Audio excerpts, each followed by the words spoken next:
우리 한동안 대기 질이 많이 좋지 않았습니다. 공기가 좋은 날은 우리 먼 산도 굉장히 선명하게 보이는 반면에 공기가 좋지 않은 날은 큰 산도 형태가 잘 보이지를 않죠. 아침에 시야가 뿌옇다고 해서 다 안개가 낀 것이 아닙니다. 그만큼 대기질이 좋지 않을 때가 있다는 거죠. 다만 미세먼지가 많은 날에도 잠깐이라도 환기를 하는 것이 훨씬 더 좋다고 합니다.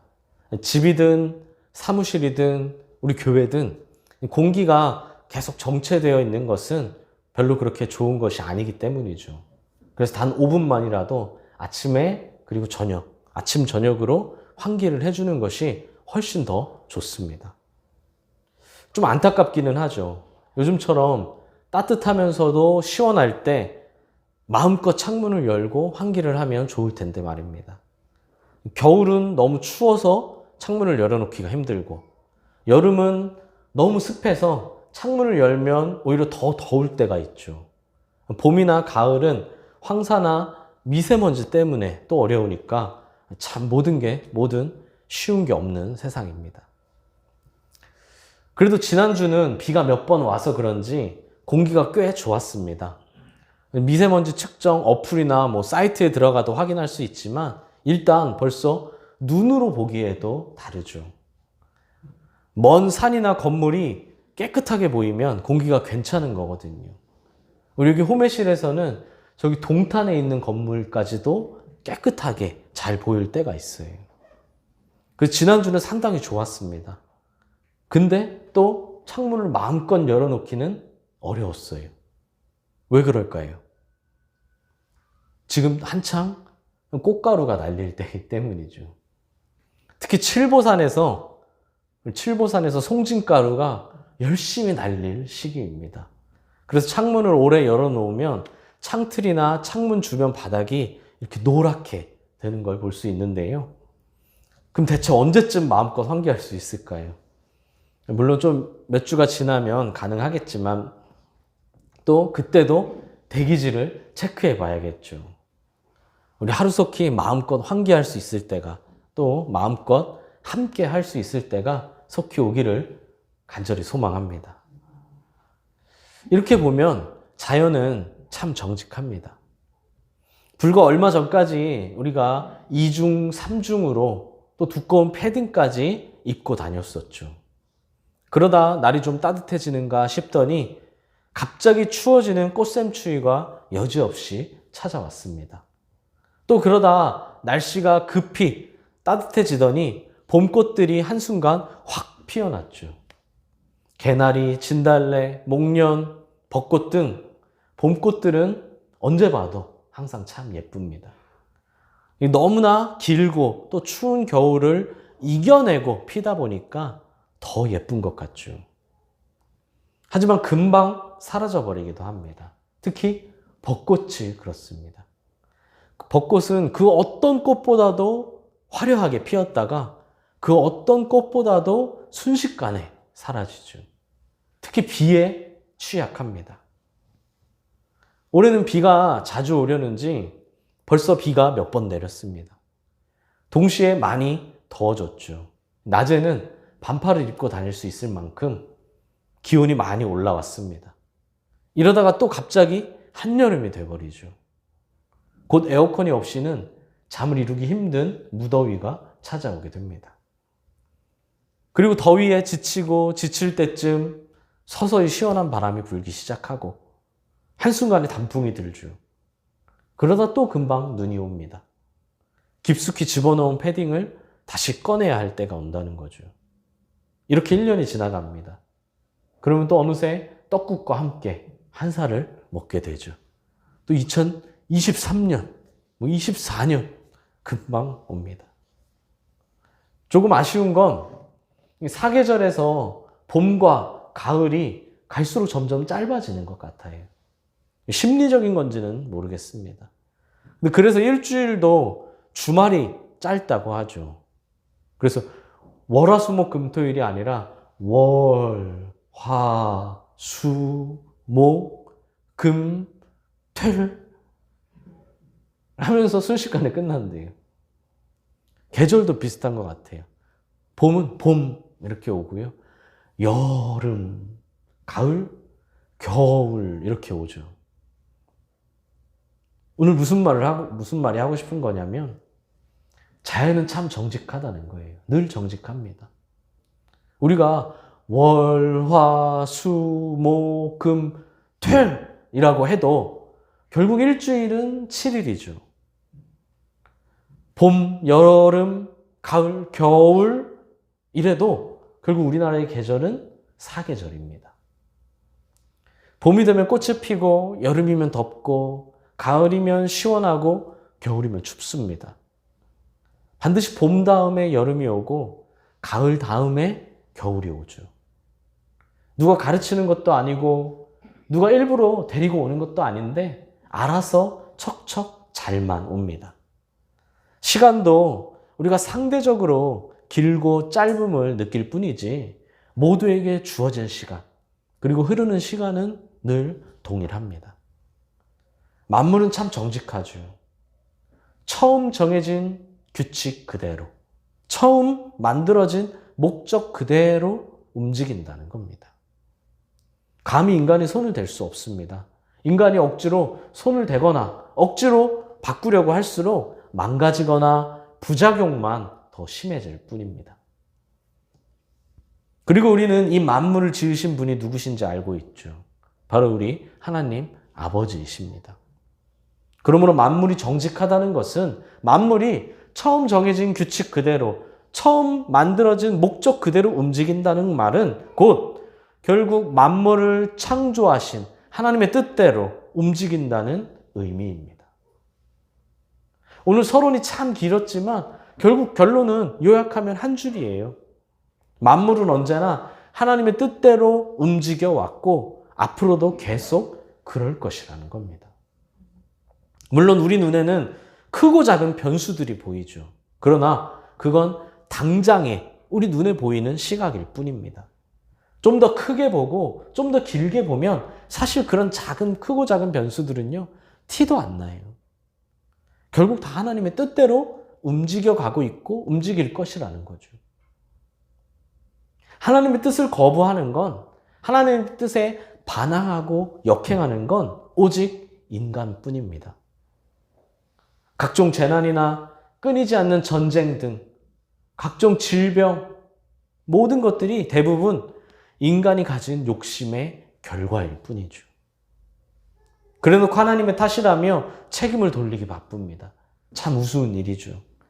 이 인간도 진정으로 회복하기를 원한다면 우리 역시 하나님의 뜻대로 처음 정해진 규칙과 목적대로 살아가야만 한다는 겁니다. 본문을 보면 예수님은 제자들에게 무화과 나무를 보고 배우라고 하십니다. 무화과 나무의 가지가 연해지고 잎이 커지는 것을 보며 여름이 오고 있다는 것을 아는 것처럼 예수님이 하신 말씀, 그리고 성경이 알려주고 있는 징조들을 보면 예수님의 재림이 다가오고 있다는 것을 알라고 하시죠. 무화과 나무는요, 잎사귀가 나오면서 동시에 열매를 맺는 식물입니다. 늦은 봄이 되면 가지가 열심히 수분을 흡수하기 시작해요. 그럼 수분을 많이 흡수하니까 어떻게 되나요? 오늘 본문처럼 가지가 연해지는 거예요. 수분이 없을 때는 딱딱하다가요, 수분을 많이 흡수하니까 점점 가지가 물렁물렁 연해지죠. 그러면서 같이 잎이 커지기 시작합니다. 그러다가 여름이 오면 잎이 만개하게 되고 동시에 열매도 커질 대로 커진다는 거죠. 우리에게는 다소 생소하기에 단번에 잘 이해가 되지 않지만 당시 유대인들에게는 매우 친숙한 나무였기 때문에 예수님의 설명을 듣고 단번에 딱 이해가 됐을 거예요.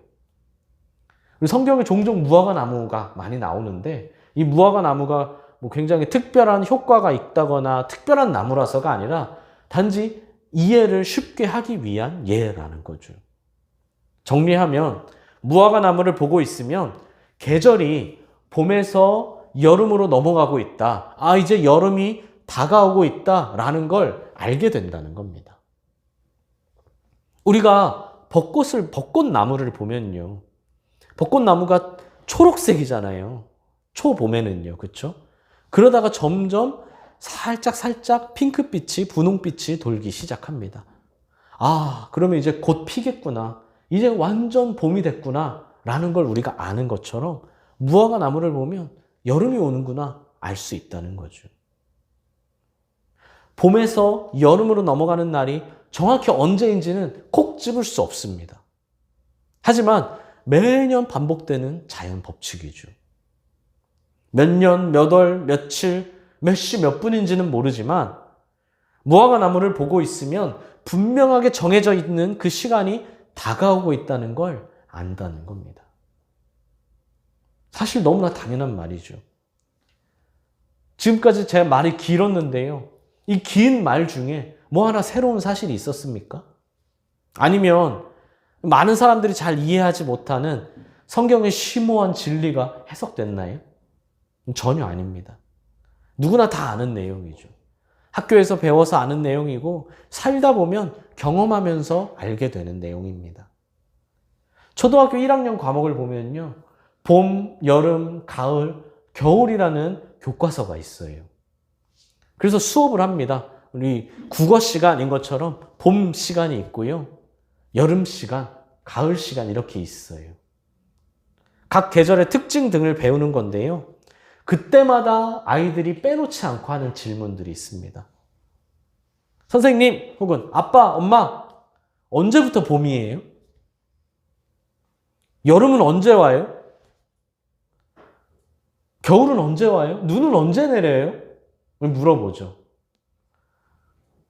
그럼 이제 그러면 곧 봄이야. 좀 있으면 여름이야. 라고 해줄 수, 언제예요? 언제예요? 이렇게 물어봅니다. 이 질문에 대답하실 수 있는 분이 있으신가요? 굉장히 간단한 질문인데요. 사실 대답하기 은근히 까다롭습니다. 올해는 언제부터가 봄이었나요?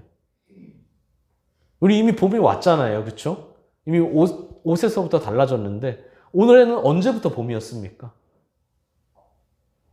그럼 언제부터 여름입니까? 그러면 지금은 오늘 5월 1일인데요. 지금은 늦 봄인가요? 아니면 초여름인가요?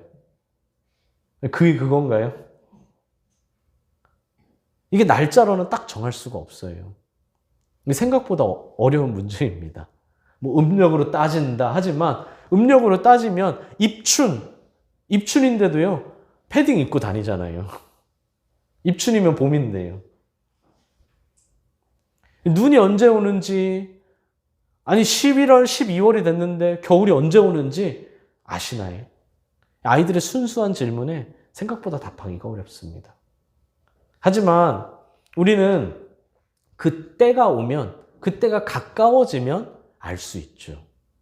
정확히 언제, 몇 시, 몇 분인지는 모르지만 다가오면, 지금은 모르지만 겨울이 언제쯤 오는지 겨울이 올 때가 가까워 오면 안다는 겁니다. 그러면 우린 말하죠. 자연스럽게 말합니다. 와, 이젠 봄이구나. 봄이 다 됐네. 여름이 다 됐네. 곧 비가 오겠네. 혹은 곧 눈이 오겠네. 하면서 말입니다. 어떻게 알 수 있습니까? 관절의 통증으로 알 수 있나요? 비가 오는지? 물론 관절의 통증도 맞지만 관절의 통증을 포함한 여러 징조들로 알 수 있다는 거죠. 당장 내일 일도 사실은 오늘 일도 알지 못하는 우리가 그때가 언제인지 정확한 때를 알 수는 없습니다. 오늘 저녁에 무슨 일이 생길지 당장 우리가 예배 후에 집에 돌아가며 무슨 일이 생길지도 알지 못하잖아요. 그러나 만물은 언제나 하나님의 뜻대로 움직여 왔고 앞으로도 계속 하나님의 뜻대로 움직이듯이 우리는 반드시 정해진 날이 온다는 것을 명심하고 살아야 합니다. 그때가 무슨 날인가요? 예수님이 다시 오시는 날. 그 정한 날은 반드시 온다는 거죠. 지금 당장은 절대 오지 않을 것처럼 느껴질 수도 있고 아직까지는 너무나 먼 일, 나와 상관이 없는 일처럼 느껴질 수도 있지만 그날은 단 1초도 쉬지 않고 다가오고 있습니다. 제가 말하고 있는 지금 이 몇 분, 몇 초의 시간 안에도 다가오고 있죠. 이 순간에도요. 잊지 말아야 할 건 내가 징조를 발견하지 못했다고 해서 징조가 없는 것은 아니라는 겁니다. 내 가족이 코로나에 안 걸렸으면 세상에 코로나가 없는 건가요? 그게 아니죠. 내가 몰랐다고 해서 장땡이 아니라는 겁니다. 이미 징조는 충분히 나타났고 여전히 보여지고 있습니다. 하나님이 계속해서 우리에게 기회를 주고 계시다는 거죠. 사랑하는 수원동행교회 성도 여러분, 누군가는 떨어지는 사과를 보며 만류 인력을 발견했습니다. 누군가는 주전자의 수증기가 주전자의 뚜껑을 밀어내는 것을 보고 증기기관을 생각해냈죠. 상당히 많은 과학적 사실들이 이렇게 우리의 일상의 모습들에서 발견되었습니다. 그런데 과연 이것들 뿐일까요? 과학적 사실들만 일상의 모습들이 나타내고 있을까요? 세상 만물에는요, 다 하나님의 메시지가 담겨 있습니다. 아무도 가꾸지 않는 길에서 흔히 우리가 밟고 지나가는 흔한 들풀에서도, 아무도 건들 수 없지만 세상 전체를 밝히고 있는 태양빛에서도, 밤하늘에 항상 은은하게 빛나고 있는 별빛과 달빛 속에서도 우리를 향하신 하나님의 은혜와 하나님 나라의 비밀들이 담겨 있다는 겁니다. 우리가 영적인 눈으로 바라볼 때 만물을 통해 하나님과 천국에 대한 온갖 비밀들이 보이기 시작합니다. 물론 정반대의 사람들도 있죠. 아니, 하나님이 살아계신다면서 도대체 어디 있어? 왜 보이지 않아? 하나님이 살아있으면 우리 눈에 보여야지. 아니, 대체 천국이 어디 있다는 소리야? 저 하늘에 있다는 거야? 그 우주선으로 갈 수 있다는 거야? 심판 같은 소리하고 자빠져 있네. 뭐 등등이요. 참 안타까운 일입니다. 당연히 그 모든 질문들의 해답은 성경에 있지만 사실은 그 전에 이미 만물을 통해 우리에게 알려주고 계시다는 거죠. 아까 말했지만 내가 모른다고 해서, 내가 못 봤다고 해서 장땡은 아니라는 겁니다. 이미 보여주시고 또 지금도 보여주고 계신데 말입니다. 아마 나중에 하나님이 야, 이걸 봐봐. 이때도 보여줬어. 이때도 보여줬어. 이런 것도 있었어. 라고 말씀하신다면 아차 싶을 겁니다. 그때 가서요. 우리가 인생에서 절대로 착각하지 말아야 할 것이 있죠. 나는 평생 건강하고, 나는 평생 지혜롭고, 나는 평생 죽지도 않을 것처럼 생각하는 것입니다. 우리 사실 인간은 그래요. 내가 젊을 때는요, 나는 평생 늙지 않을 것처럼 생각합니다. 또 내가 어느 정도 나이가 돼도요, 나는 평생 죽지 않을 것처럼 생각합니다. 건강할 때는 평생 아프지 않을 것 같아요. 심판 따위는 없다고 생각합니다. 하지만 정말로 나만은 평생 젊고 나만은 평생 내 뜻대로 내가 원하는 대로 살 수 있습니까? 불가능이죠. 교만입니다. 누구도 그렇게 살 수는 없습니다. 교만은 반드시 꺾이게 되어 있어요. 하나님이 꺾으시기도 하지만 그냥 가만히 내버려둬도요, 결국 꺾입니다. 인간은 유한하기 때문이죠. 누가 평생을 건강할 수 있고, 누가 평생 지혜로울 수 있고, 누가 평생 실패 한 번 없이 살 수 있겠습니까? 그러므로 교만을 버리고 영적인 눈으로 바라봐야 합니다. 세상 만물을 통해 우리에게 말씀하시고 보여주시는 하나님의 음성을 듣고 또 징조들을 보며 이 땅을 믿음으로 살아가는 우리가 되어야 합니다. 이런 사람이 진정 지혜로운 사람인 줄 믿습니다. 하늘이 어두워지고요. 주변의 공기가 습해지고요. 갑자기 건물도 아무것도 없는데 내 얼굴에 머리에 한두 방울 물이 떨어지면요, 곧 비가 온다는 걸 알아야 해요. 그런 멍하니 있지 말고요. 다른 것에 마음을 뺏기지 말고요. 비가 올 준비를 해야 되겠죠. 하다못해 신문지라도 집어들어야 되겠지 않겠습니까? 하다못해 봉지라도 머리에 써야겠죠. 내 머리보다 중요한 명품백이 있다면 머리는 적게 둬도 백은 봉지로 감싸야 하잖아요. 오늘 예수님은요, 우리에게 인자가 문 앞에 이른 줄 알라라고 하셨습니다. 문은 양면성이 있어요. 하나의 문이지만 그 하나의 문이 들어가는 문이 되기도 하고요. 나가는 문이 되기도 합니다. 즉, 문은 시작이기도 하고요. 동시에 끝이기도 합니다. 예수님의 재림은요, 이 세상에 끝이 왔다는 뜻이자 동시에 하나님 나라가 시작된다는 뜻이죠.